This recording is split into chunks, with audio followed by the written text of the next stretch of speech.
Good evening, everyone. Welcome to the Township of Howell's Planning Board meeting for Thursday, December 4th, 2025.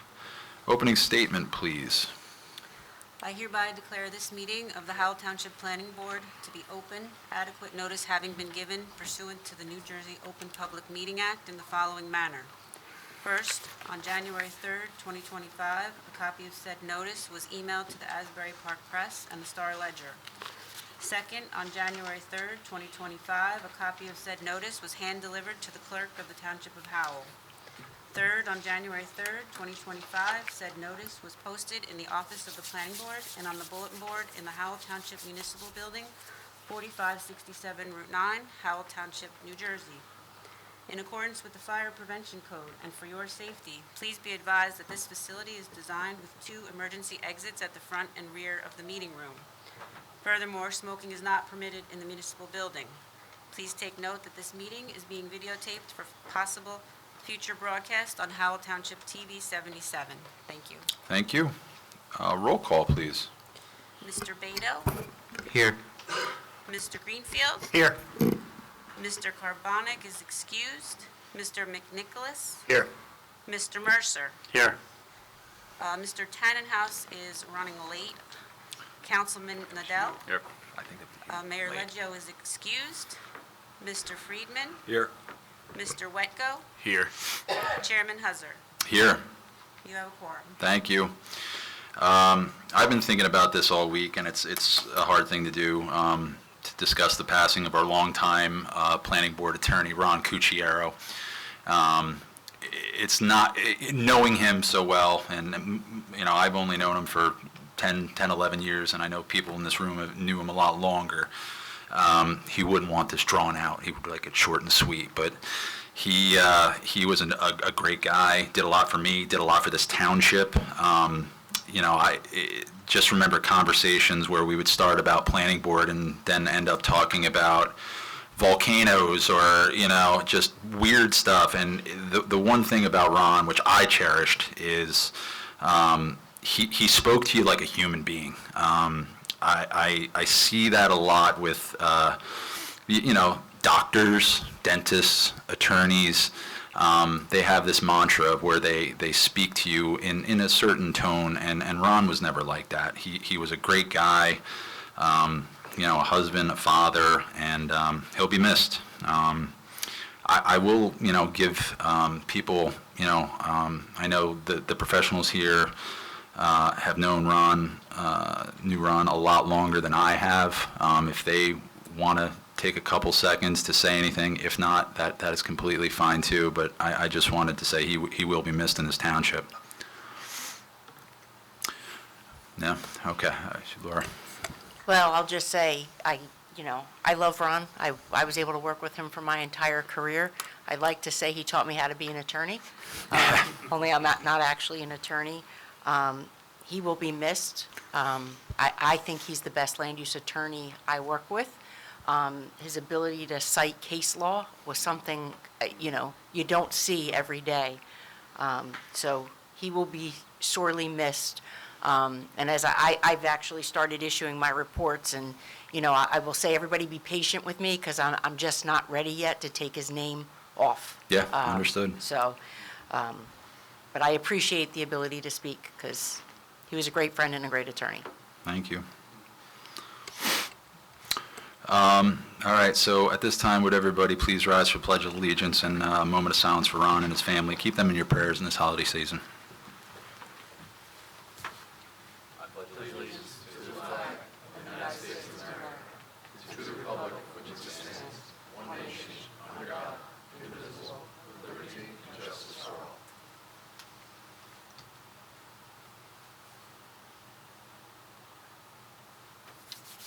Okay, thank you.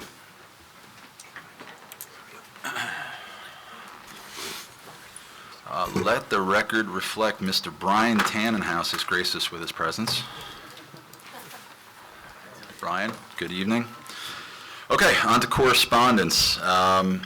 We have an ordinance O-25-44 amending Article 10. That's this thing. of the Township Code entitled Zones, creating a section 188-84.7 entitled Moderate and Low-Income Housing Mixed-Use Overlay Zone 17, known as the ML17 zone. Laura, Jennifer? So this is an ordinance, I know we've done a couple of them over the past year or so, associated with our housing element and fair share plan. So this is in furtherance of the town's ongoing obligation to provide low and moderate income housing, and is consistent with all of our planning documentation that consistently represents that the Township of Howell is always, has been, and will continue to comply with our low to moderate income obligation as pursuant to the Fair Housing Act. So I would say it is substantially consistent. Okay, thanks, Jen. Any questions, board members? Seeing none, I will entertain a motion that this ordinance is substantially consistent with the master plan. Motion. Councilman Nadell makes a motion. Do I have a second? Second. Mr. Mercer with the second. Roll call, please. Mr. Beto? Yes. Mr. Greenfield? Yes. Mr. McNicholas? Yes. Mr. Mercer? Yes. Mr. Tannenhouse? Yes. Councilman Nadell? Yes. Mr. Friedman? Yes. Mr. Wetko? Yes. Chairman Huzza? Yes. Motion carries. All right, thank you. On to resolutions. First being area, There was other correspondence. I only get one on mine. I have some stuff on here from Eileen. Oh, I'm sorry. Yeah. Your own course, but yeah, I apologize. So, Louis Velocetta, attorney for case number SP 1034A, Gutierrez Properties LLC, sent an email that they are withdrawing their application, which is on tonight's agenda. They will be resubmitting an application to the zoning board in the future. So Gutierrez, case number SP-1034A, is withdrawing their application from planning board and submitting application to zoning. Mr. Chairman, you should take a vote of the board to memorialize that you're taking jurisdiction away from yourself. Got it. It's up to him to go to the zoning board. Understood. I mean, I know my vote on that one, so yeah, I'll take I guess I will definitely take a motion to approve. a motion to approve that they're taking away from the planning Yeah, board. to go to zoning. To go to zoning. Do I have a second? Second. Who were the, Okay. sorry, who were they? The names for the motion? So we have Mr. Mercer, And the second? Mr. McNicholas, So I have to take a vote. and then we need a roll call, please. Mr. Beto? Yes. Mr. Greenfield? Yes. Mr. McNicholas? Yes. Mr. Mercer? Yes. Mr. Tannenhouse? Yes. Councilman Nadell? Yes. Mr. Friedman? Yes. Mr. Wetko? Yes. And Chairman Huzza. Yes, Motion carries. thank you. Pat, are they under any time frame to get into zoning? They'll start with a new clock. Brand new clock? Yes. Okay, It's going to be treated with its own application number as if you were starting from scratch as of day one. got it. Okay. Anything else? Yes, Kenneth Pape, attorney for case SP 1135, Star Cap Holdings LLC, asked that the application on tonight's agenda be carried to the January 8th, 2026 meeting with no further notice. What was the date of that? The meeting, January 8th. Is that our first meeting? That's reorg, so. We typically would take it for Scheduling purposes only, yeah. And then schedule it out once they approve once you guys approve the meeting dates for next year, then you carry it. Can we reach out to Ken and His just? son is in the audience. Oh, Jared's here? Okay. Hello. Sorry, bud. Okay, for those in the audience, case number SP 1135 Star Cap Holdings LLC is being moved for scheduling purposes only to the first meeting in January, which is January 8th, and will not be heard this evening. Okay. Yeah, we don't have dates for 2026. Anything else? No, the only thing was that she said the meeting dates for 2026 were emailed. Oh, yeah. before review. Take a look at those, please, on your email. If there's any issues, please. No, they were earlier than today. But just take a look, see if there's any conflicts. Okay, thank you. Okay, I guess on to resolutions.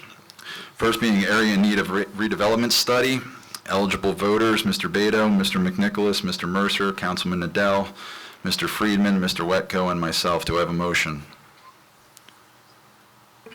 Motion. Mr. McNicholas with a motion. Do I have a second? Second. Councilman Nadell. Roll call, please. Mr. Beto? Yes. Mr. McNicholas? Yes. Mr. Mercer? Yes. Councilman Nadell? Yes. Mr. Friedman? Yes. Mr. Wetko? Yes. Chairman Huzzard. Yes. Resolution is memorialized. Thank you. Next is case number SD-3025, Judah Berkowitz, resolution granting submission waivers. Eligible voters, Mr. Beto, Mr. McNicholas, Mr. Mercer, Councilman Nadell, Mr. Friedman, Mr. Wetko, and myself. Do I have a motion? I'll make a motion. Mr. Mercer, do I have a second? I'll second. Who's second? Mr. Friedman? Roll call, please. Mr. Beto? Yes. Mr. McNicholas? Yes. Mr. Mercer? Yes. Councilman Nadell? Yes. Mr. Friedman? Yes. Mr. Wetko? Yes. Chairman Huzzard. Yes. Resolution is memorialized. Next is case number SD-3027, RCH 162, Newton's Corner Road LLC. It's a resolution granting submission waivers. Eligible voters, Mr. Beto, Mr. McNicholas, Mr. Mercer, Councilman Nadell, Mr. Friedman, Mr. Wetko, and myself. Do I have a motion? Motion. Councilman Nadell, do I have a second? Second. Mr. Mercer, roll call, please. Mr. Beto? Yes. Mr. McNicholas? Yes. Mr. Mercer? Yes. Councilman Nadell? Yes. Mr. Friedman? Yes. Mr. Wetko? Yes. Chairman Huzzard. Yes. Resolution is memorialized. Last resolutions, case number SP-1141, 6249 US 9 LLC, resolution granting preliminary and final major site plan approval with ancillary variance and design waiver relief. Eligible voters, Mr. Beto, Mr. McNicholas, Mr. Mercer, Councilman Nadell, Mr. Wetko, and myself. Do I have a motion? I'll make a motion. Mr. Mercer, do I have a second? I'll second. Mr. McNicholas for the second. Mr. Beto? Yes. Mr. McNicholas? Yes. Mr. Mercer? Yes. Councilman Nadell? Yes. Mr. Wetko? Yes. Chairman Huzzard. Yes. Resolution is memorialized. Thank you. Okay, on to submission waivers. This is case number SP 904A3 for Excuse me? 3G Corporation, the There's one more. Goldmont Shopping Center. It's for amended preliminary and final major site plan. Jared Pape, good evening. Good evening, Mr. Chair, board members. Sir, Yeah, she has there was something. another resolution for case number SP 1113. Not on the agenda. I don't see it on the agenda. Okay, it's on. Do you, It's not on the agenda that's online either. Okay, so what happened? yeah, Do I just Do you guys even look at it? I didn't, no, it's not on the agenda. table it till the next? Yeah, we'll table it till the 18th Okay. or January. Sorry, Jared. All good? Good evening, Mr. Chair. Good evening. Board members, Jared Pape with the law firm of Heilbrunn Pape, appearing on behalf of 3G Corporation. We're here requesting submission waivers. We acknowledge Ms. Newman's November 6, 2025 report outlining a number of waivers that are being requested. We'll defer to Ms. Newman. So, Mr. Chairman, members of the board, the submission waivers start on page 3. It's actually quite a number of pages of submission waivers, but this is really a facade change to the existing building and enlargement, so there's not really site improvements. So as a result of that, I take no exception to the granting of these submission waivers for the purposes of deeming the application complete. Got it. Any questions, gentlemen? Okay, seeing none, I will entertain a motion. I'll make a motion to grant the submission waivers. Mr. Tannenhouse. I'll second it. Okay, and Mr. Friedman with the second. Roll call, please. Mr. Beto? Yes. Mr. Greenfield? Yes. Mr. McNicholas? Yes. Mr. Mercer? Yes. Mr. Tannenhouse? Yes. Councilman Nadell? Yes. Mr. Friedman? Yes. Mr. Wetko? Yes. Chairman Huzzard. Yes. Motion carries. Thank you, Mr. Chair. Thank you. And if I may, Yeah. I could stick around just for this, to clarify the star cap, the next application. course. As indicated in our office's letter, we are requesting an adjournment, and we acknowledge that the first January meeting would be for scheduling purposes only, We would just request that it's carried with no additional notice requirements. No objection. Got it. Would- Yeah. I Sounds see good. here that it's got an expiration date of the 31st. Yeah, Is we- there any extension of time? Jared, we need an extension through and including February 28th. Granted, and we'll send the letter to your office. Thank you. Thanks, Jared. Thank you. Happy holidays to you and Dad. Same to you. All right, thank you. Okay, so one application this evening. Case number SD 3027 RCH 162 Newton's Corner Road LLC. This is for preliminary and final major site division. Counselor, good evening. Good evening, Mr. Chairman, members of the board. Steve Gowen, Giordano, Halloran, and Cecil on behalf of the applicant. Very briefly, before I get into the application, I'd just like to echo the chairman's sentiments about Mr. Cucchiaro. I did a lot of work with Ron over the years, many cases both here, Manalapan, Long Branch, elsewhere. Always a consummate professional, great guy to work with. And I personally, being an applicant's attorney across the table from him, learned a lot. Starting at I think he might have been the board attorney at the very first land use hearing that I did. And was always a gentleman and great to work with, so he will definitely be missed. Yeah, thank you. So my deepest sympathies to all of you and to the firm, Mr. McNamara. Thank you. Here we have RCH 162 Newton's Corner Road LLC. That entity is the owner of the property that you see up here on the map. This property used to be a greenhouse and a florist business. RCH is proposing to redevelop the site with 22 residential building lots for fee simple residential homes. With me tonight, I have Selwyn Joy, who's our professional engineer. He's going to take us through the site plan, or the subdivision plat, I should say. I also have Stuart Johnson from Minnow and Wasco, who's our architect.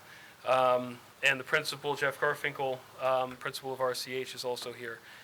We have received review letters from CME and from Avakian's office. CME letter is dated November 26, 2025. The Avakian letter is dated 12/1/2025. We will comply with all the recommendations in those letters. We're going to get into a couple things that we're asked to testify about during the presentation, but just in general, we're going to comply with all the board's professionals' recommendations. So without going too much further, I'll introduce Mr. Joy, get him sworn in, and start his testimony. Sir. Do you swear or do you affirm that the testimony you're going to present to this board concerning this application now pending before it should be the truth, the whole truth, and nothing but the truth? I do. Right. When you get to the microphone, we'll need you to state your name, give us your business affiliation, spell your last name, please. And that's a microphone on the desk as well. Yeah, you can stay right there. He can just sit right there in front of the mic, right? Yeah. Yeah, I'll stand. I've been sitting all day. Selwyn Joy, a senior project manager at Verdantis, who is serving as the applicant's engineer. I hold 2 bachelor's degrees from Rutgers University, one in environmental engineering, the other in environmental science, a master's degree from New York University in civil engineering, where I am also a PhD candidate. I have 12 years of experience, and I am a licensed professional engineer with an active registration in the state of New Jersey, as well as 4 other jurisdictions. I have been qualified before numerous boards as a qualified expert in roles of municipal engineer, applicant's engineer, as well as a third-party expert. This is the first time. Thank you. We'll accept your credentials. Thank you. Enough said. So this plan that we're looking at, Selwyn, can you explain what this is? I believe this was submitted with our application, so I don't think we have to mark this as a separate exhibit, but can you just explain to the board what we're looking at? This is the existing conditions, an aerial of the existing conditions.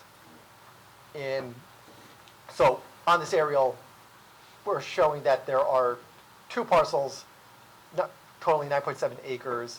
In the existing condition, it is a agricultural area, formerly the Ramtown Florist.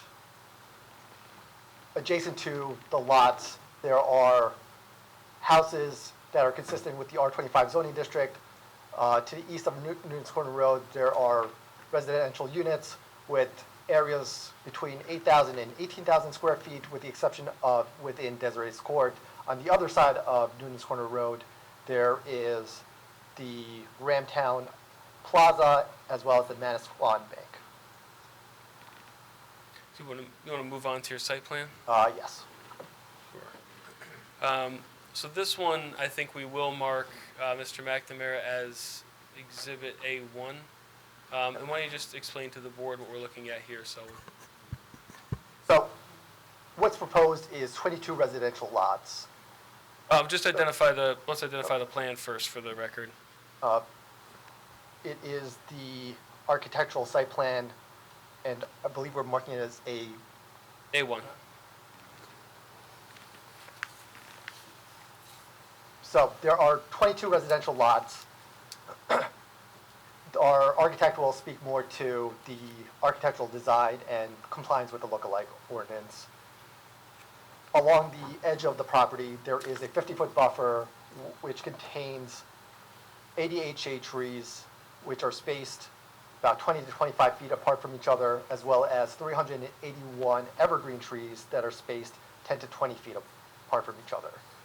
Along, for access, there is a RSIS compliant roadway with a cartway width of 28 feet, a right-of-way width of 50 feet, a cul-de-sac radius of 45 feet.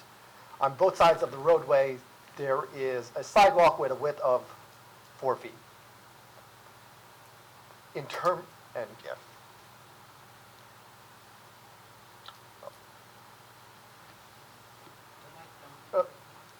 No, you can leave it there. That's good. In terms of stormwater design, in the existing condition, there was, or actually going back to the roadway, with it being a 28-foot cartway width, there will be posted signage on one side of the street stating that there is no parking, as well as no parking within the cul-de-sac. In terms of stormwater, in the existing condition, there is a drainage divide that splits the stormwater splitting, causing more than half of the stormwater to go onto residential properties to the east. To combat this problem, we've raised the cul-de-sac up to force all stormwater to go to 2 bioretention basins located to the west of the property, along or near Noonan's Corner Road. By doing so, we've substantially decreased the amount of stormwater, and for example, towards the east now, there is a reduction versus the existing conditions for the 10-year storm of 88%. For reference, the regulatory requirement is only 25%. Along the frontage of the property, there will be milling and paving along Noonan's Corner Road, replacement of the sidewalk, new curb. Additionally, the property line actually extends into Noonan's Corner Road. This area will be dedicated to the township. Just a quick question. The ingress and egress, where is that in relation to the commercial property across the street? Immediately across from. Immediately across from the entrance to Wawa? The Ramtown Plaza. Isn't that a Wawa? That's Wawa, right? It's directly across the street from that? Yes. You would prefer that as opposed to having it offset. Offset is more dangerous than an actual controlled intersection. Okay.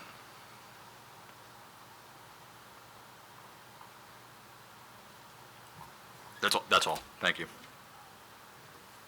Then, in terms of construction, it will start with the construction of all infrastructure as well as one model unit. Following the construction of the model unit and the infrastructure, it's expected that 2 model homes will be constructed at a time, or 2 homes will be constructed at a time. But it's all going to be developed in one phase, correct? That's the intention? Yeah, so specifically all of the infrastructure, all of the utilities, all of the grading, all of the site work. How close are some of those houses? They're all spaced a minimum of 18 feet away from each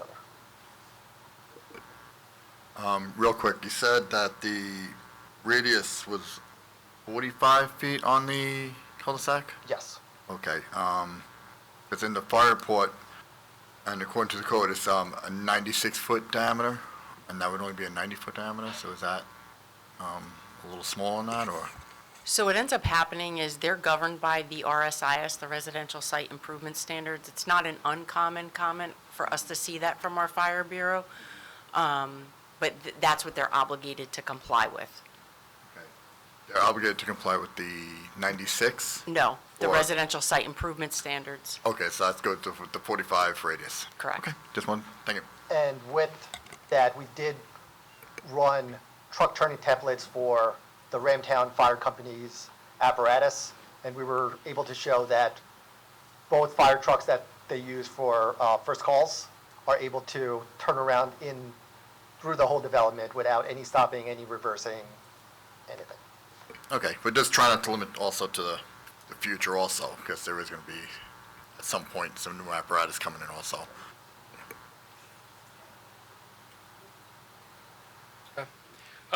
I'm just turning to I'm going to go through a couple of these comments in the CME letter, Selwyn, just make sure we hit these. So in terms of the ownership and maintenance of the proposed road and stormwater facilities, can you just describe what the plan is for that? So there will be an HOA developed to maintain both the roadway, which will remain private, and the stormwater basins. Currently, the two basins are on two separate lots, and a additional lot will be requested for the roadway.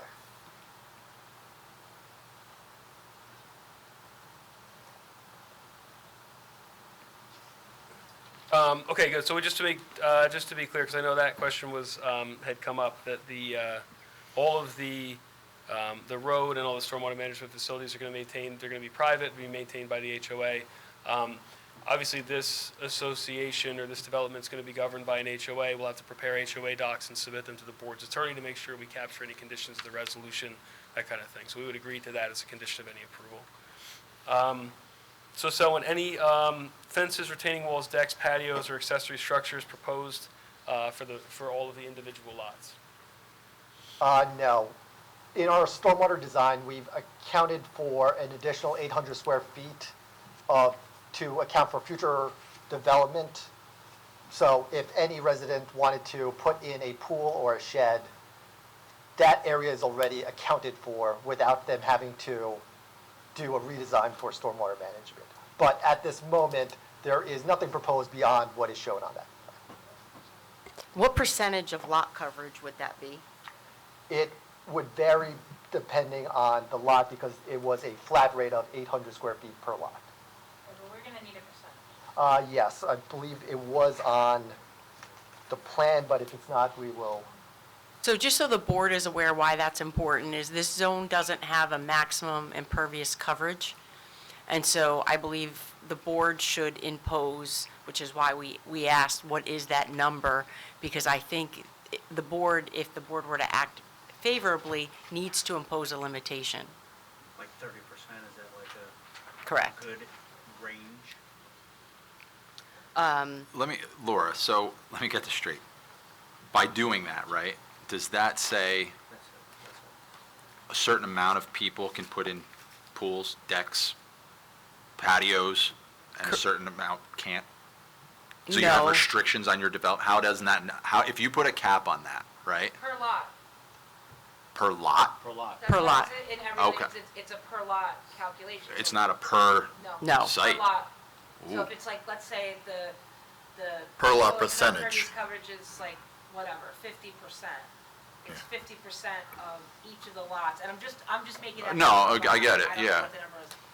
But each of those individual building lots would be allowed to cover 50%, which would be the driveway, the house, a pool, a patio, whatever. So It's per lot, it's not. however many lots there would be equal across the Right, board? and that's, they obviously evaluated it to a certain extent to do the drainage, so. Got it, okay. We just want to make sure we put a percentage in there in the resolution so that when they come in to get permits from the town, and that they know exactly how much of Understood. the property can be What, covered. Jen, just clarify for me, what's the difference between percentage versus the set 800 square feet that's part of the calculation already? Typically, it's done as a percentage of the lot area, because if you have a larger lot, you know, it's, you're gonna be penalized. So essentially, the applicant will, has stated on the record, they have 800 square feet, and if one lot it's 12%, and the next lot is 12.1, and the next lot is 13.1, he'll just do those calculations for that 800 square feet per lot. And then So that'll we be, need to- We need to know what it is for the resolution. and then Because that'll be on, otherwise, the entire building envelope is gonna have pavement on it. got it. Right. So, so each of the maximum footprint of each one of these homes is approximately 2,000 square feet.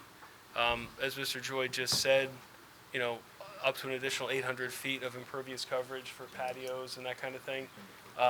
So 2,800 divided by 8,000, which is our smallest lot, would be 35%. 35%. So if that works, we would agree to cap at I think that's a 35% per really- lot. Yeah, Good number. okay. So 35%.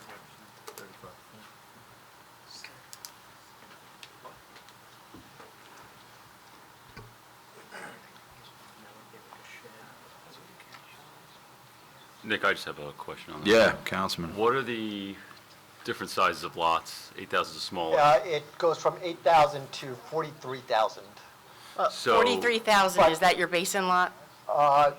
No, I believe 43,000 is lot 40 or 64, but it includes the 50-foot buffer. So how would the impervious work on something like that? It's taken from the whole lot. We don't subtract out the buffer, even though they can't use it. Okay. Because 35% of that one is Big. a lot more than the 8,000 square foot lots. What's the size of that lot? 65? 43,000. What's an acre? It's an acre, Okay. third of an acre covered with impervious. That's, I mean, that's typical for, that's probably less I'm than looking at it. than we would allow in our 1 acre zoning, so. All right, okay. I'm looking at that. I'm sorry, I still don't understand the reason. The applicant said that he's calculated 800 square feet per lot of some type of impervious coverage, correct? Yes. Whether that's a shed, or that's a patio, or that's a pool. Why are we talking percentages? Because that's how we calculate. I don't care how we do I it. understand that, He Brian, said but what's 800 gonna square happen feet. is if somebody wants to do something else. Then they And can't. they have an acre, they're not coming back to you? No, Then they they- can, if we do not impose a How restriction. is that possible if Because 800 the zone is currently set up without a maximum impervious coverage. So our concern in So- guiding this board is we are recommending you impose one. So you Because can't have in the 800 square absence- feet be He the, wants to impose an 800 square feet versus a percentage. correct, that's what I'm getting at. I think that that's a colossal mistake. You're gonna wind up flooding the zoning board with cases unnecessarily. 35% lot coverage No, is the calculation tiny didn't include. comparatively It's on a small lot like this. 800 is Typically, I would beyond see what we them have out. upwards of 50+% for total lot coverage, not building coverage, total lot coverage. And if But- someone has, an acre lot, why should they be restricted to 800 square feet? At the same time as Because someone that's what that the has- applicant said. That's the minimum. 35% of an acre is not a lot. I don't agree with your assessment. You guys can do it however you want. My recommendation is they've committed to 35%. I think Well, then that's does a that very mean the reasonable- applicant's got to then redo his stormwater calculations No. with a 35% lot No, coverage? he doesn't. Because It shouldn't impede on the drainage. they've calculated in for their pavement.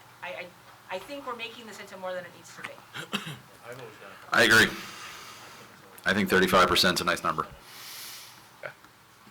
If it- I'm looking, I can't get into.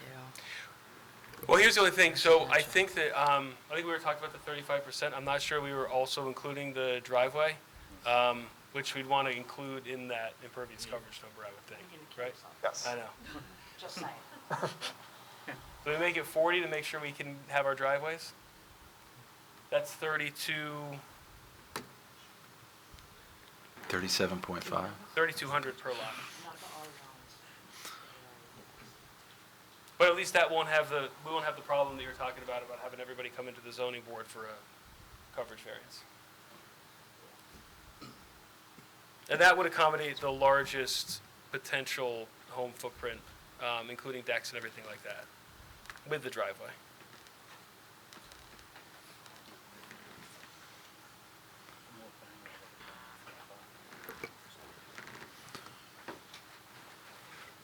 Is there any chance somewhere you have a percentage on, like, say, lot number 74, just so we could get a, if you happen to have it?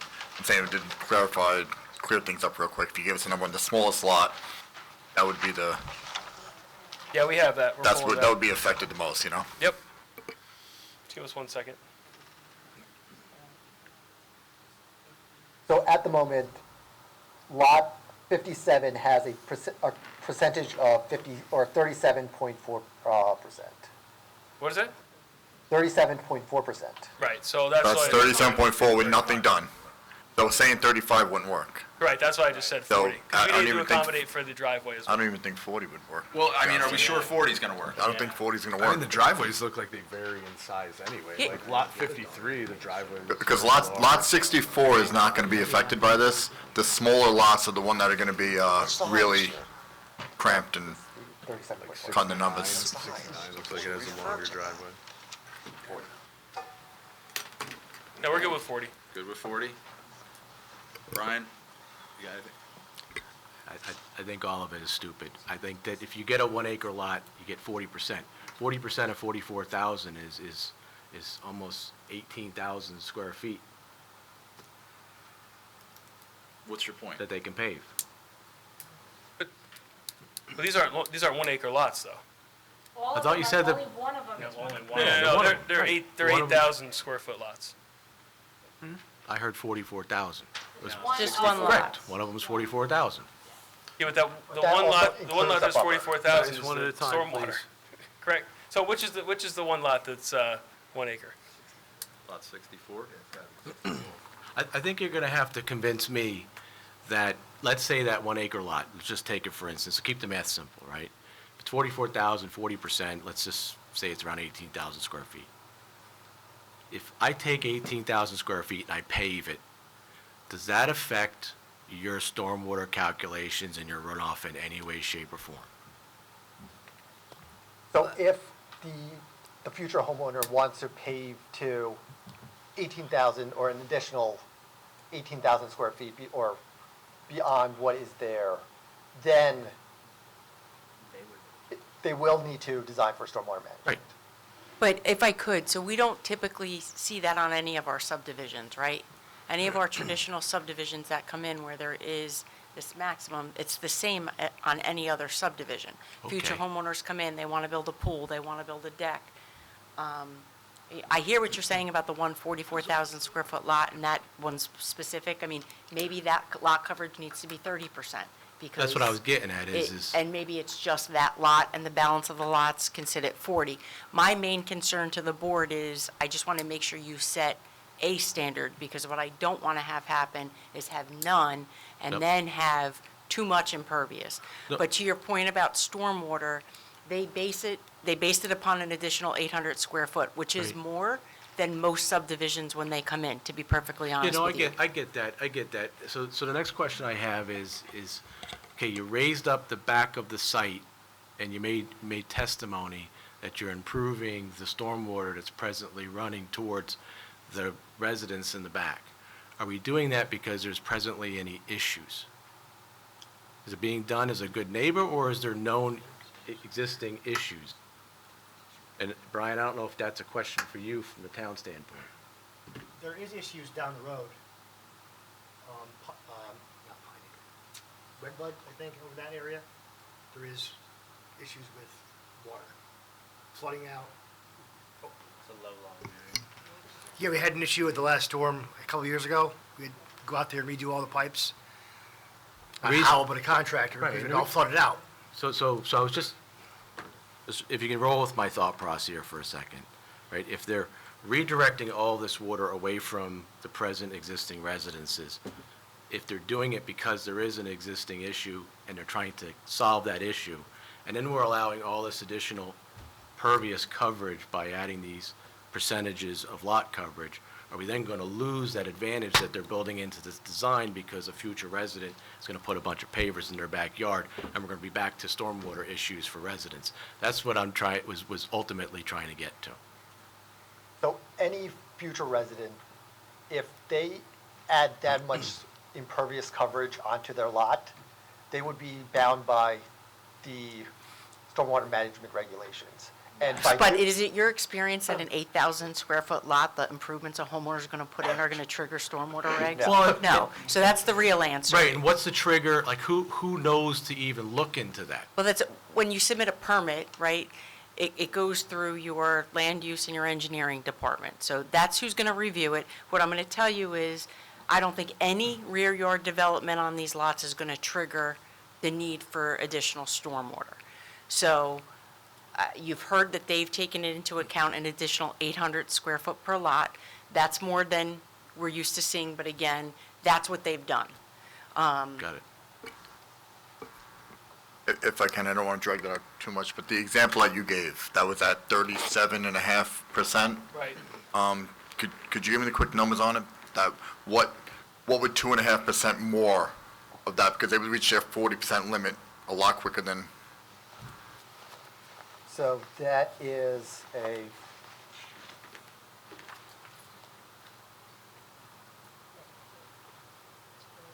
what I'm trying to get at is, are they going, they might not even be able to get to that 800 number. That's correct. Okay.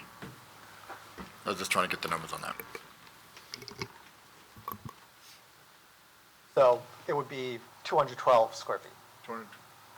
212 additional feet would bring them to the 40%. Yes. Okay. So what I'm saying is if they have an overall at 800, if you add up 800 times 22, that might, where are you at then? That's what, what's the average compared to what they're able to do? Guys, if you're going to talk about this, Sorry. use the mic so the people in the public can hear you. I apologize. I was just saying how, like, if you could add 212 here, you're allowed, that's an extra 600 towards the 800, like, it's an average of 800, that would put you at that number.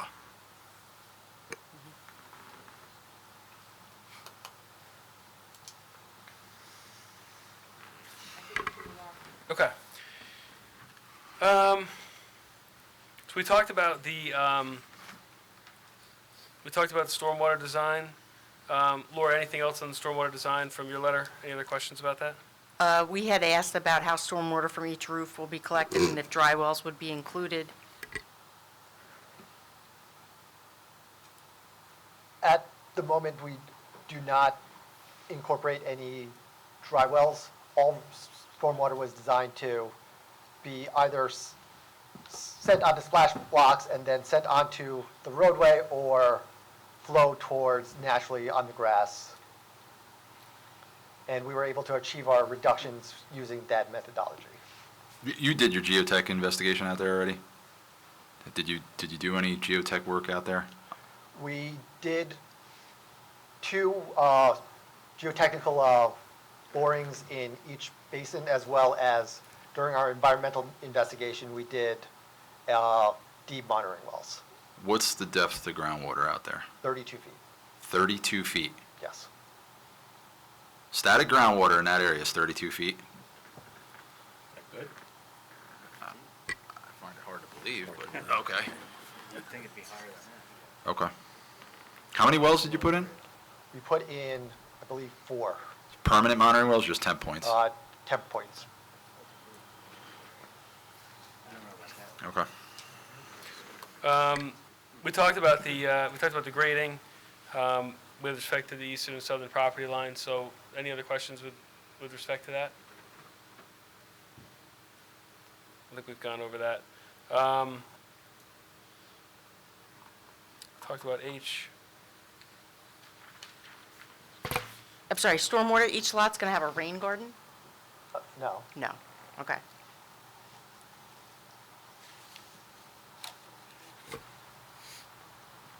Quick question. What was the drilling method? They were just driven in temporary well points? Yes. Okay.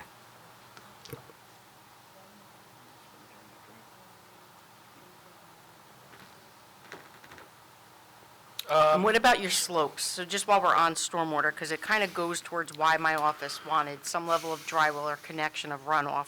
You have some pretty steep slopes along the eastern and southern property line that are going to drain towards other properties. We have concern about erosion as well as stormwater. So can you just testify to that? So along the perimeter, because we weren't able to, I guess, build out that far, we have 3-on-1 slopes, which is considered stable by soil erosion standards, and it will be highly vegetated, and the vegetation will be able to further keep it stabilized. Then the remainder of the development, the slopes are fairly flat. We're at about 1% through the development. And what can be the impacts that residences that are joining that slope can expect? So since it's so far back and in the buffer, there wouldn't be any real impacts because it's pushed towards the edge of the buffer, and our reductions are already so high that any impacts of stormwater, we've already reduced them. Yeah, but it's going somewhere else. So you're saying that you're reducing it to the residential properties, therefore, I just want to know, should the board act favorably? I always have concerns when we do these 3-to-1 slopes. I understand that it has to comply with freehold soils, but to get it stable when you construct it can be problematic. So I just want to make sure that, ongoing throughout construction, if the board were to act favorably, that's monitored. What about basements? Sorry, I don't remember if I saw basements in the architectural plans. It's a question for them as to whether. We're going to have our architect testify next, so we'll talk about that. Well, it's relevant to the stormwater management, so do you at least happen to know if basements are proposed? Basements are proposed. Thank you.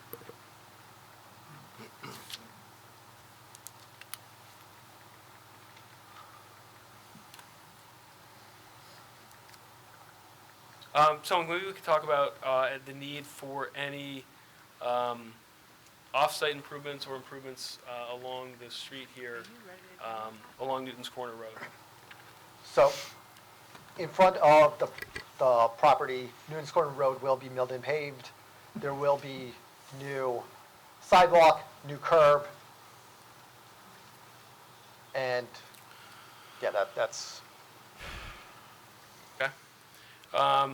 What's the status of our outside agency approvals right now? We've received approval from the Soil Conservation District, preliminary approval from the Monmouth County Planning Board, preliminary approval from BRIC, Municipal Utility Authority, and I believe that's what we have so far. Any other questions for Mr. Joy on the civil? I have a couple. So why do you have bends on the driveway? Why aren't they coming in perpendicular to the road?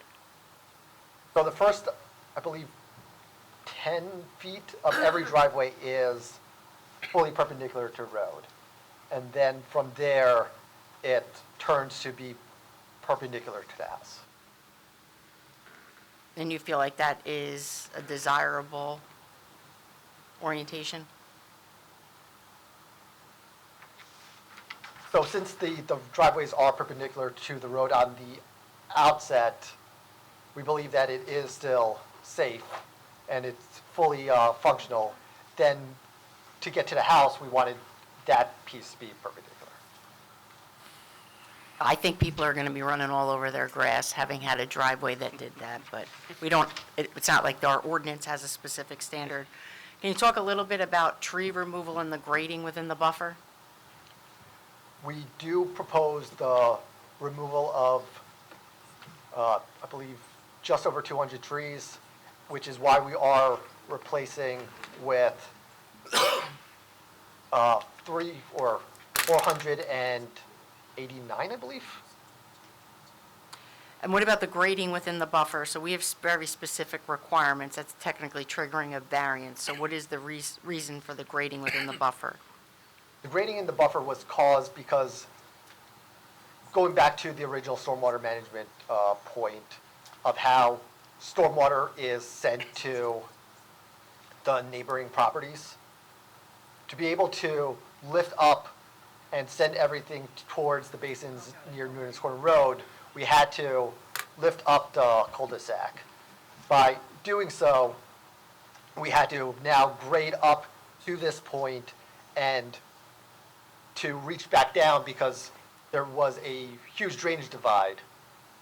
And so if we're trying to take water away from going towards the neighboring properties, we would not be able to do that without raising up the cul-de-sac. So we don't allow that. We don't allow grading in the buffer to help your stormwater management. No stormwater management, anything is allowed in that buffer. This is a problem for you. And you don't have grading, you don't have the berming on the southern property line or the northern property line, which is required by our buffer ordinance. And so if strict compliance with the buffer results in fewer lots, that's just the way it's going to go. What's the So you cannot grade in the buffer for drainage. Jen, So- what's the engineering reasoning behind that in our ordinance? Just Because so we I- want a pristine buffer with no disturbance. So, I mean, we've forced other applicants to redesign their sites to get the drainage out of there. You are allowed to cross the buffer with your road or your driveway. That's it. Well, just to be clear, so we're not proposing any stormwater management improvements in the No, buffer, right. correct? Steve, the grading associated with the drainage is part of your drainage. We don't allow it. You're required to have a 6-foot berm in that 50 feet. Nothing to do with your stormwater management. And that's And on- then plant it. and It's we're in saying- section 63, it's clear as day for a major subdivision.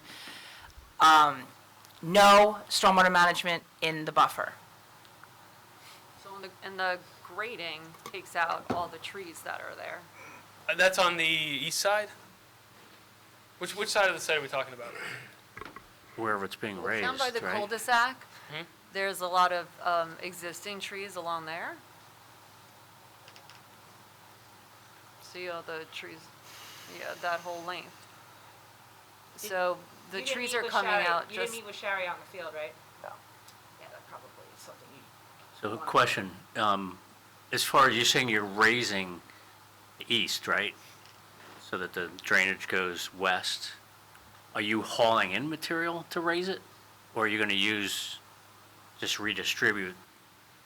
We will be bringing in material.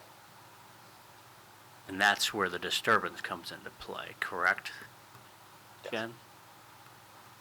The disturbance comes in just by virtue of, right, so they're going to Right, be in there to you're build on- it up. Yeah. You're making a modification to adjust the stormwater. But again, so could you go over the rationale for grading the site in that direction? Guys, you can go over the rationale all you want. My recommendation is the grading needs to get out of the buffer, especially considering it's sloping down to the back of those neighboring properties. So as it's designed, I think you have a problem, is what I'm trying to tell you. And you could twist it any way you want and give me every story that you want. We don't allow it in the buffer, and because I want it is not variance testimony. So you're gonna have to relook at it. And I would strongly suggest you meet with Shari in the field and you look at section 63 of the ordinance. Okay. Laura, you had any other comments or questions? I don't believe I have any for this witness at this time. Anything from the board? Gentlemen, anything? I'm going to do this out of the sake of the people in this room and just open it up to the public for questions only, all right? If you get up here and you start going off on a tangent, I'm cutting you off. It's a question to the engineer. If you have questions, We'll let them know that they'll have time for yeah, you testimony. will, eventually, you could say whatever you want at the conclusion of this application. But at this time, with the engineer here and for his time, you're more than welcome to come up if you just simply have a question. Yeah, just a question. Come on up, sir, ma'am, come on up.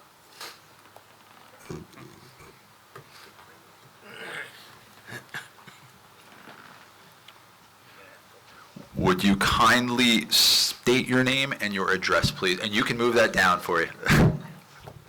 Sure. My name is Judith Liggis. I live at 570 Newton's Corner Road. Hi, Judith. How are you? Good. Everybody?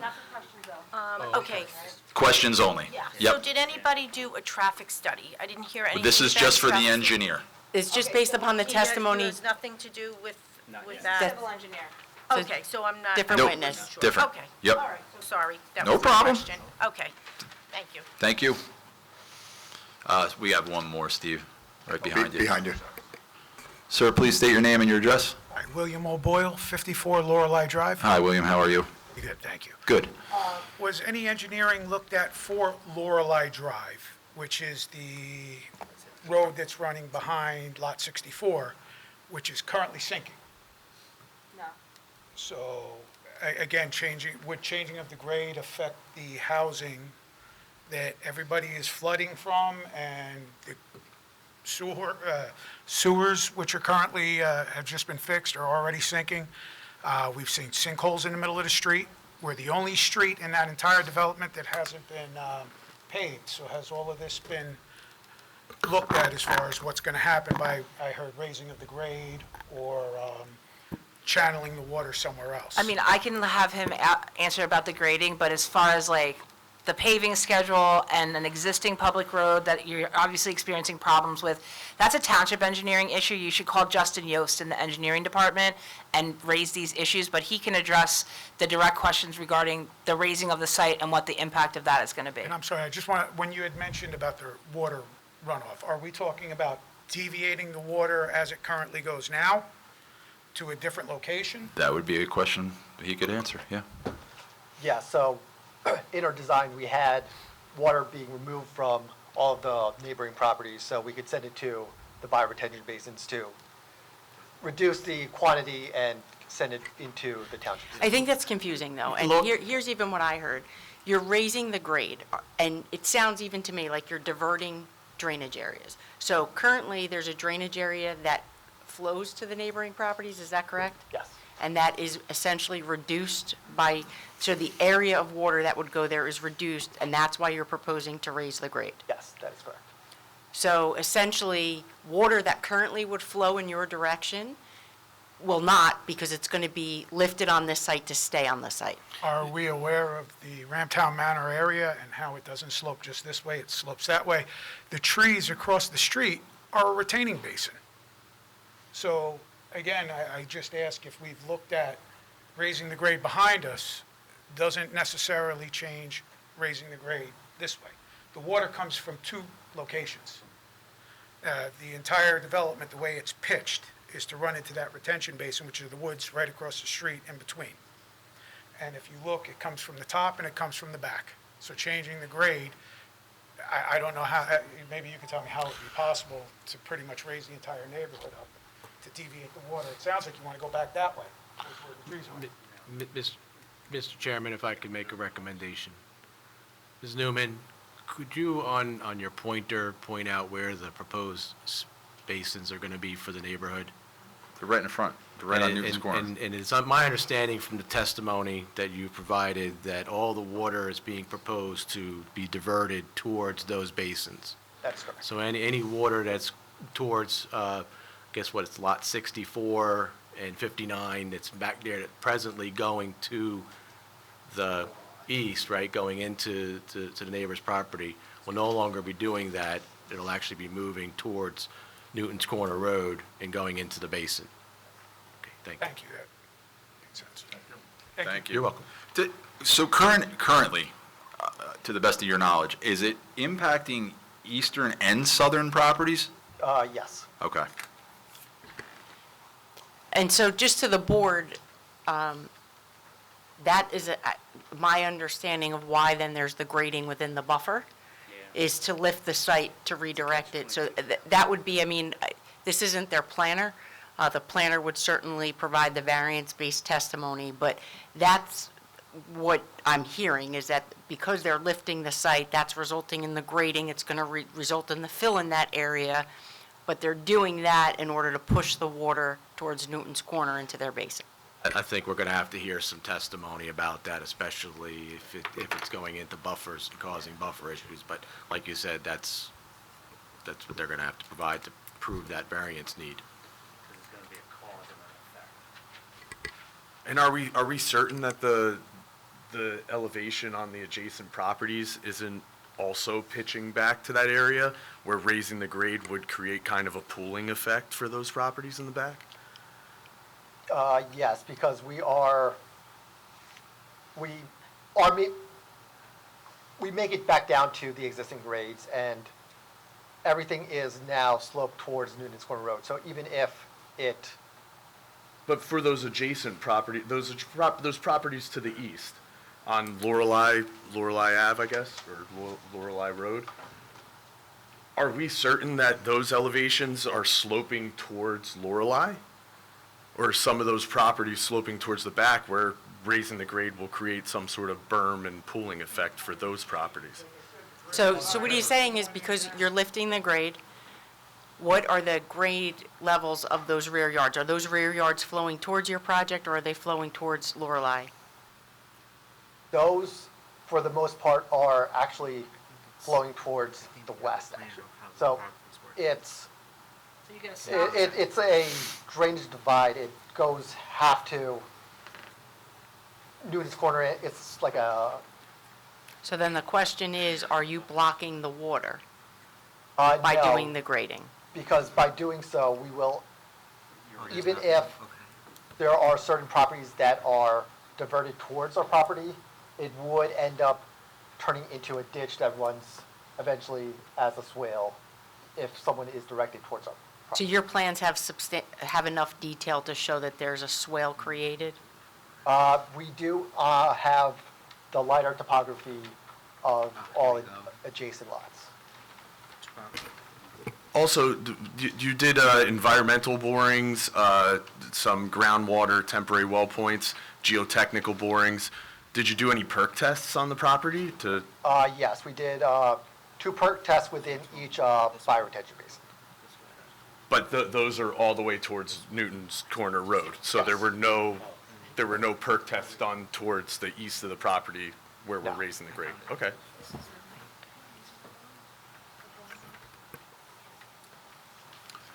Any other questions? Okay, seeing none, I'll close the public portion. Steve? Yep, I'll bring up Stuart Johnson, our architect. Okay, I Chair- think this could be pretty quick. Mr. Chair, I could Yeah. probably make this really quick. Yeah, like unlike? All I really need to know from the architect is, and Steve, you could probably answer this, is that is the applicant willing to comply with the town's lookalike ordinance? That's all I need. I agree. I agree. That's fine. Yeah. So Stuart, why don't you get sworn in? Do you swear or affirm the testimony you're about to present to the board concerning this application now pending before it shall be the truth, the whole truth, and nothing but the truth? Yes, I do. For the record, your name and business affiliation, please. Sure, be happy to. Name is Stuart Johnson. I'm a principal at Minowasco Architects and Planners, and we are the architect of record associated with the subdivision application being heard this evening. So you heard the questions, you agree to comply with the lookalike requirements? I did, I just want to make sure I'm sworn in, or do I need to finalize my credentials? Yeah, could you put your credentials on the record? I have a bachelor's of architecture from Syracuse University, registered architect, current New Jersey license. I've appeared before over 50 municipalities across the state, qualified as an expert in architecture. Thank you. We'll accept your credentials. Big win by the Orangemen the other night. Yes, sir, Hoops. thank you. So, yes, to answer the board's planner's question, the applicant is agreeing to, and the project as designed, and in my architectural opinion, complies with the lookalike ordinance and the lookalike ordinance requirements. Specifically, I'll just... We don't need the specifics, just Okay. yes or no works. Yes, it is. And again, in my architectural opinion, we have a few illustrative perspective renderings here that we submitted that depict the proposed facades, and we've provided digital material boards and called out the exterior building materials. But just for quick highlights is we have 2 different housing models that we're proposing. Each housing model has 3 different architectural styles. So on our architectural site plan, on the very first page, we identify for the 22 lots, 22 new single-family homes that are being created, we identify the architectural style that we are proposing. And on the architectural elevations, we identify that style, but basically every other unit and units across the street are different architectural styles. That means either that we have varying roof lines, varying cornice lines, Excuse me, differing building materials. they work here, they know what the look-alike ordinance requires, and I think they really just wanted you to say yes. Sure, yes, I see the slides moving, but yes. Beautiful homes, beautiful Let's stop homes. it there then. Any questions for Mr. Johnson? Any questions? So gentlemen? are you stipulating as a condition that this will be the style of the homes as represented on the rendering? Yes. That was the Gentlemen? question I had. Sure. Are you going to be testifying to the site identification sign? The monument sign? Yes. Yes. Okay, so that, I'm going to Last- just go to that detail. Last slide of the Yep. document.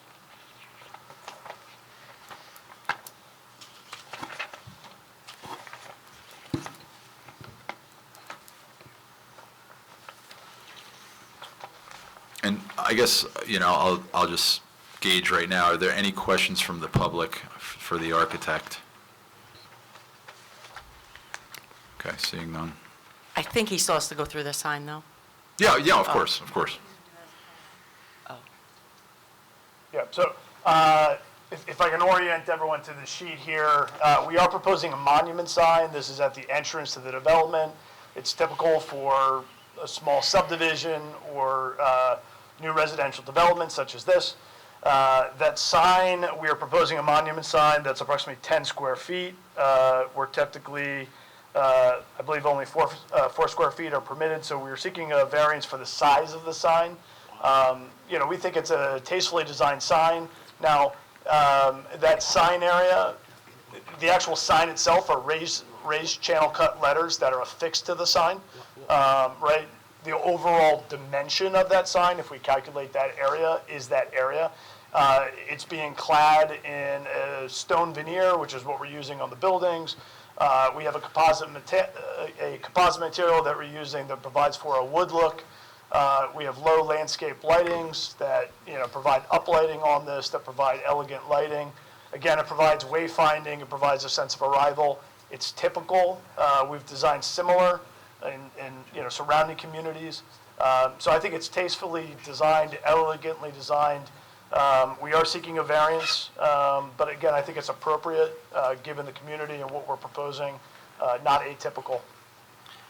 And you can confirm where my cursor is, if you could see on the screen, this is the location of the sign? That's correct. Yeah, it's identified on the civil site plan. This is the architectural site plan, which is a little bit more illustrative. But on the civil site plan, it identifies that sign, yes. And it doesn't encroach in any site triangle? I don't believe that it does. It's a question maybe better for our traffic engineer who will follow, but we don't believe that it does, no. Thank you. Jennifer, since you're the planner, in your professional opinion, is there any benefit? I mean, we really have to have a variance for a sign? Well, they need a variance, yes, if they have a sign. If they don't have a sign, they don't need a variance. think it The just- ordinance says what it says, and they don't comply with it, so yes, they need a variance for it. If they don't want the sign and they just want a street sign, then they don't need the variance.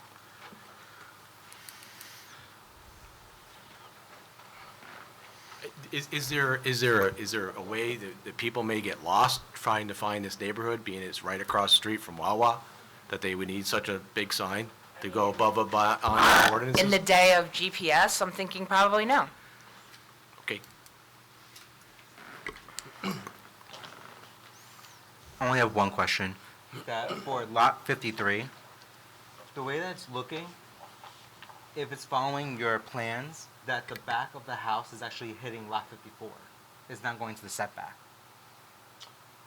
I'm sorry, I didn't hear your question. I was, Lot 53. yes, lot 53. So is the rear... No. If this is following the porch is here, then the front of the house is here. It's not here. So the backyard will be this. Not here. Well- Right, but that's not how, so... That's still a side lot line? regardless of how the house is oriented, and we're assuming, because it's a side entry garage, that that's gonna be the front of the house. My guess is that the front door is still gonna be facing whatever the name of the road is.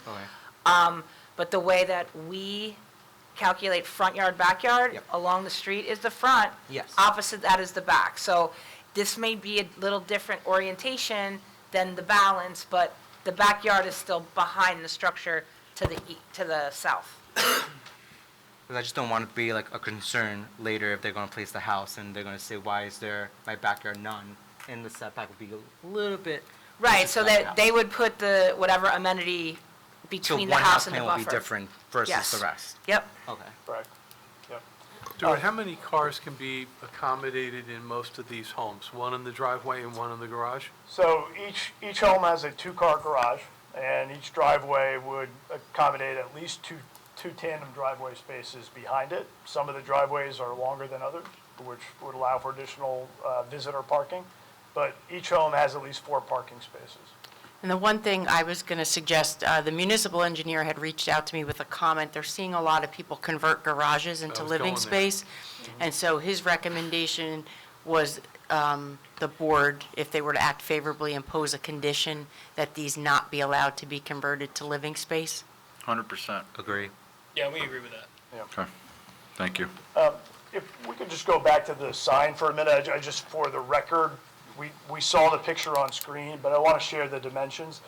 The sign is 42 inches in height, so it's 3.5 feet tall, and it's 5 feet in length, just to give a sense of the size of it. So we have dimensions here, right? So the base of that sign is 1.5 feet tall, right? So it's 1.5 feet tall, so that's 18 inches of, again, stone base. And then on top of that is a 24-inch sign. Again, I think we were conservative in how we calculated that sign area per the ordinance, that if you take that rectangle and create an area, right, what's the sale area of that? That's how we calculated the 10 square feet. So, and again, on this surface here, that's 24 inches by 60 inches, or 2 feet by 5 feet, we have raised channel cut letters that are affixed to it. Again, we feel it's tasteful, it's elegantly designed, it's building materials, it's common. Again, I defer to the board in regards to, obviously, your opinion on it. We think it's appropriate, it's well set back, that it's out of any sightline issues. But I just, for clarity, just to give additional light to what we're proposing. Would you agree that the height of the sign in total is about the size of this desk? I would say yes. Approximately Yes. from, I'm in a lower position. Oh, yeah, but yes, from where obviously. you are, yes, approximately that height, that's correct. Yeah. And just how far setback is it proposed from the line of sight for traffic? And probably the traffic study would be better for that. Yeah, I mean, the specific dimension, our traffic attorney can speak greater detail to it, the adequacy of that, but if we go back to the architectural site plan. It's going to be substantially it's back. From the curb line here, it's easily, appears to be about 50 feet or more, right? It's gonna be 50 feet, right? Okay. That's Yeah, the well, buffer requirement. so this dashed line here is the front yard setback, right? So, your point, the buffer, so. Thank you. Sure. Any other questions? All right, Steve. Okay. Since it was- Just out of curiosity, who do you have this evening? So we saw the engineer, saw the architect. Who else do you have this So evening? we just have a traffic engineer? That's it? Yeah. No planner? No planner. Well, we're gonna go back and talk about the buffer later, but he just talked about the sign, and that's the only other variance that they need. Okay. I'm just going to call Nick Verderies because he's our traffic engineer. There was a traffic question about the traffic impact Yeah, study. of course. So we'll bring him up. Nick?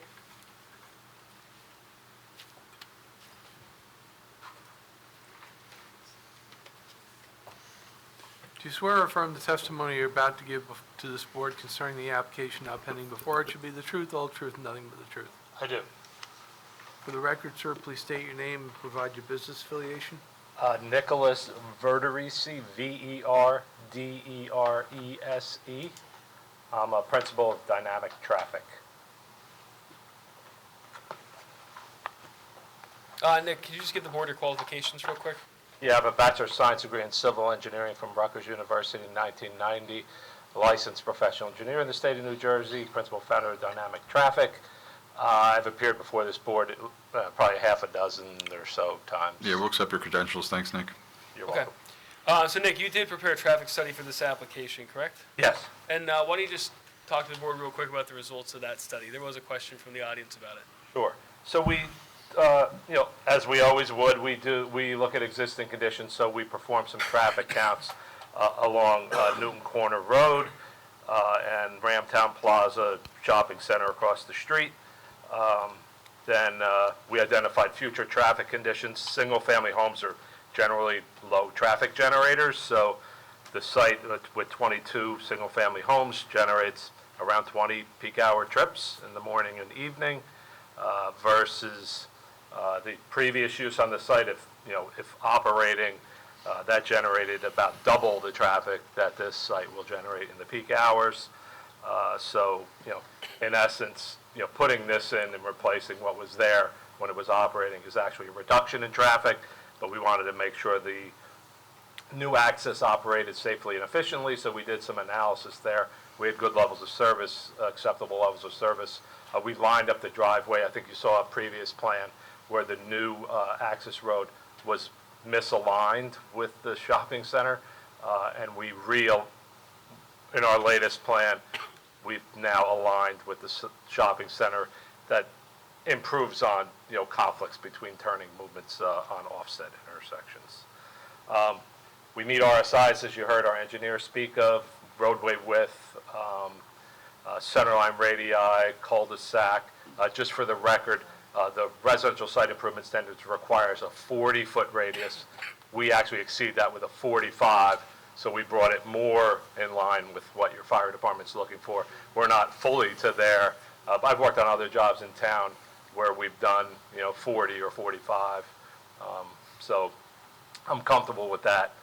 And as our engineer mentioned, the fire truck can navigate that cul-de-sac. Good sight lines at the access, 25-mile-per-hour roadway along our frontage, so you require 335 feet of sight distance, and we meet that in both directions. Any questions on traffic? So just a couple of questions. You heard the board comment earlier, so it is your opinion that aligning the driveway from a traffic perspective is a safer alternative than providing an offset? It is, yes. And just asking, you don't believe that this would meet the warrants for a traffic signal? Oh, no, nowhere near. That's all I have, Mr. Chairman. Okay. I'm just gonna bite my tongue. So what ends up happening, Chairman, if you have an offset, you actually have conflicting movements? Laura, I know that is what is the calculated on paper thing. I mean, let's be realistic, right? For any person that drives in Ramtown, that goes in and out of that Wawa, and now you're gonna have a residential of cars going in and out of that Wawa. I get nervous on Route 9 when there's a traffic light and we're turning and we're allowed to. That, I understand traffic engineering, I get it. It scares me. Just putting it on the record. And that's not like a plaza with, it's the ice cream joint's packed, Wawa's packed. I mean, there's a lot of cars that go in and out of that place. And I know the people in this room have seen that. I mean, I'll just leave it at that, but I get it. I'm the minority here, so. So during your traffic study, did you do it 3 times, like you did one in the morning, one in the afternoon, one in the evening, kind of seeing if the traffic has progressed or has it a decrease in amount of traffic flow? Yeah, so we have historical data out here, and what we look at is the peak hours, the most important time. When is the traffic heaviest on the road? When's the traffic heaviest for the development? They coincide because generally it's residential commuting traffic, so people coming in and out of the new access are driving during the peak hours. So we use that highest hour. So we use a worst case scenario. The rest of the day, it's better. Nick, do you do weekends typically, or is it a Monday through Friday? If we're doing commercial, we'll do weekends or something that Yeah, not for residential. Traffic on this corridor is less on the weekend. So, Not in you know, baseball we season. didn't look at it. All right. Okay. My professional opinion, it wouldn't be very different than what you're seeing in the PM peak hour. Okay. Is your data taking any adjustment for the fact you've got so many more people working at home than, say, 5 years ago before the pandemic? The data spans a lot of years, so it maybe hasn't caught up with some of that. So it's likely conservative in that nature, yes. So I agree with you. And that is, refresh my memory, that is a 25-mile-an-hour zone, or is that 25. before the 25? Okay, it is 25. And the interior of this development would be 25 also? Correct. Anything, guys? Steve, I'm going to open it up to just questions for the that's fine. traffic engineers, for the public. Just questions, no testimony. Yep, just questions. You can come on up, You gotta please. come up, You got to please. come up to the podium. And please just state your name and your address. Courtney Flaherty, I live 20 Nate Lane. Hi, Courtney. Hi. So I just have a quick question. How wide is that entrance? So Wawa is very narrow, people pulling in and out. It was very difficult when you're pulling in and out of Wawa. So how large is that entrance to the development? Yeah, so there's two things. The Wawa driveway is likely 24 feet wide. We're 28 feet wide, but then we have 25-foot radii. They have lesser than that. So ours is much more open and easier to get in and out. Okay. And then, are you all prepared for the traffic volume that's going to be happening leading up to where all the buses come out from on the left there? Is that Ramtown Greenville Road? Yes. It's like the first intersection To the north. north Yes. of the Wawa, right? It's north of the bank. Wawa and that other shopping center, right? Yes. That road that comes out there? Yep. There's a light there, right? Is there a light at that? No. No. There's not, okay. No, there's no light. And the four-way, I mean, you all know that four-way stop is just, Are you talking the one between the bank and the shopping plaza, or are you talking about the four-way stop? no, I'm talking about the one, Between the bank and where the burrito place, okay. Yeah, that's, okay. there's buses that come in and out of there early in the morning with the kids. All right, so I guess what's your question to Nick is, has Yeah, he taken that into account? The volume, just the volume going Yeah. through there in the morning. We counted that intersection, so yeah, we know the volume's there. Okay. Nick, All can right. you put on the record what days you did the counts? It was April 10th. I remember that's my birthday, so April 10th, 2025. So school was in Not- session. I was going to say, it's not Yes. spring break, right? Yes, not spring break. Okay. And just we all know the speed. No one follows that, that my husband's in law enforcement and people are just constantly up and down that road. So it's just another concern for more volume, just speeding through there. It's just is my concern. Understood.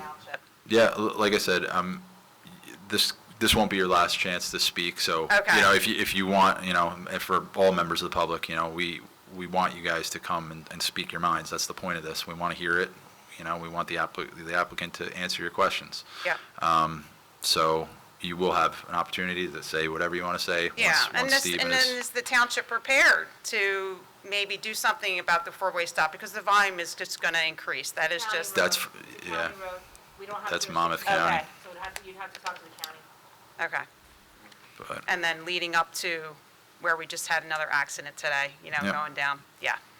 yeah, I'm sure we'll hear from you again. Okay. All right? All right. Definitely come back. Thank you so much. Anybody else from the public? Okay, seeing none, Steve. I have a quick question. Yeah, what's up? At any point, was there any looking at the bank driveway, if the entrance was set across from that driveway as opposed to the Wawa? Or was that just not considered because of the lots and? I can't I know say. it throws a wrench in I the didn't, layout of the site. I didn't lay it out. Yeah, we chose a driveway to be opposite because it worked well with the But you looked the layout at of having it subdivision. offset, right? There was, you looked Originally, at yeah. having it offset, because I think is it offset right now? The entrance to the florist, existing? Yeah, it's a little south of where we're showing ours. So right now, it's offset, and you chose to just move it directly across from the Wawa, but not looking at like the bank, that wasn't looked at at all? I can't say. I know That's out of my Nick's purview. concerned about like the Wawa traffic. It's hard to get out of there sometimes, I know. All right, I just wanted to know if that was looked at all.